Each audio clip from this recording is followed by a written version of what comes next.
retour dans ce live TV Finance, on continue à vous donner des clés pour comprendre nos marchés financiers, des clés que l'on vous transmet notamment le vendredi grâce à notre point stratégique hebdomadaire pour cette séquence.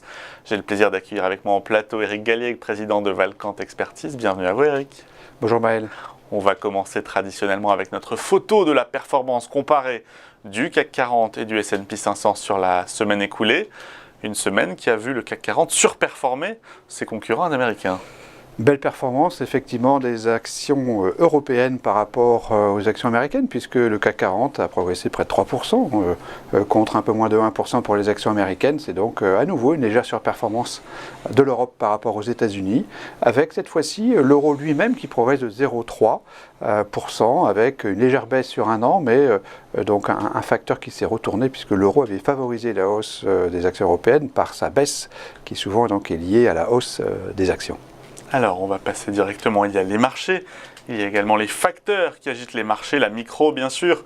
On a la saison de publication des résultats du troisième trimestre qui a débuté, qui bat son plein, même on va en parler justement tout de suite, en commençant par les valeurs de croissance en Europe, la tech et le luxe, qui ont démontré des très bonnes performances au troisième trimestre. Alors oui, on a eu un peu en avant-première, en quelque sorte, les chiffres de deux grandes sociétés européennes, donc LVMH et SAP, donc LVMH qui est la première capitalisation européenne avec ASML quasiment, et SAP qui aussi est un très très gros acteur. Donc LVMH a publié des chiffres à nouveau supérieurs aux attentes, ce qui est assez impressionnant, donc une croissance de l'activité qui est de l'ordre de 20%, ce qui est vraiment très très important.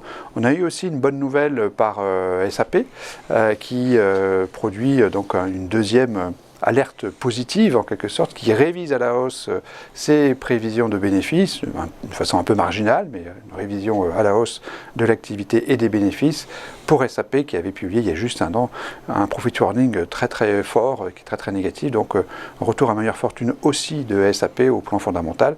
Sur ce premier point, cela signifie que les news sur les bénéfices sont plutôt positifs en Europe. Voilà pour l'Europe, on va traverser l'Atlantique sans plus attendre, ça prend quelques secondes, c'est très rapide, c'est mieux que le Concorde. Voilà, exactement, avec les banques américaines qui ont publié... Toujours les premières à publier aux États-Unis. Hier, avant-hier, donc des chiffres qui ont été très favorables, effectivement. Alors, c'est une progression très impressionnante, de 58% par exemple pour Bank of America. C'est lié bien sûr au contexte général d'hyperliquidité. Forcément, on serait quand même étonné que les banques ne soient pas en très grande forme portées par les banques centrales actuel, avec donc cette hyperliquidité. On aura remarqué donc des activités de marché qui sont très très favorables, parce qu'on a eu quand même de la volatilité au cours du troisième trimestre.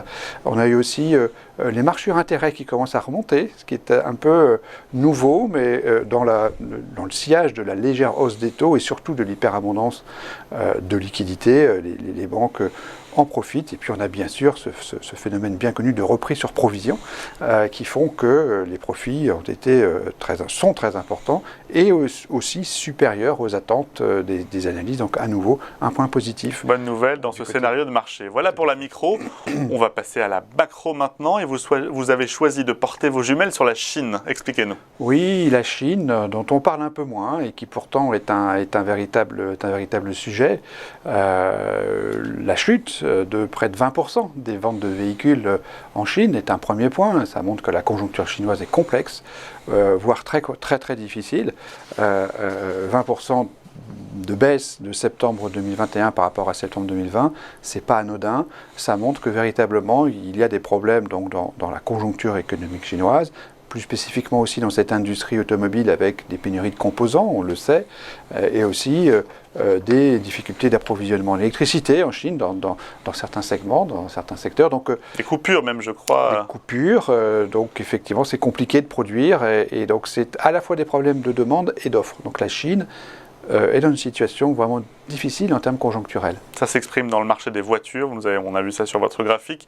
Vous nous parliez d'immobilier également, je crois. L'immobilier, voilà, on a les deux sujets qui tous les deux sont liés en bonne partie à la monnaie et au taux d'intérêt, puisque les 2/3 des voitures sont achetées à crédit et bien sûr la quasi-totalité des appartements et des maisons sont achetés à crédit. Donc le point commun entre les deux, c'est d'une certaine façon le crédit, et donc l'immobilier chinois inquiète, il continue à inquiéter.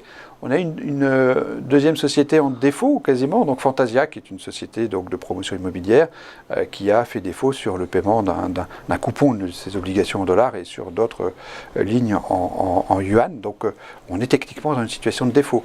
Donc ça commence à faire beaucoup et quasiment à craquer du côté de l'immobilier chinois. Tant que le gouvernement central n'aura pas décidé des mesures de soutien, finalement, je pense qu'on risque d'avoir une situation très compliquée et pourquoi pas l'éclatement d'une crise financière en Chine qui serait évidemment très néfaste pour le scénario de marché.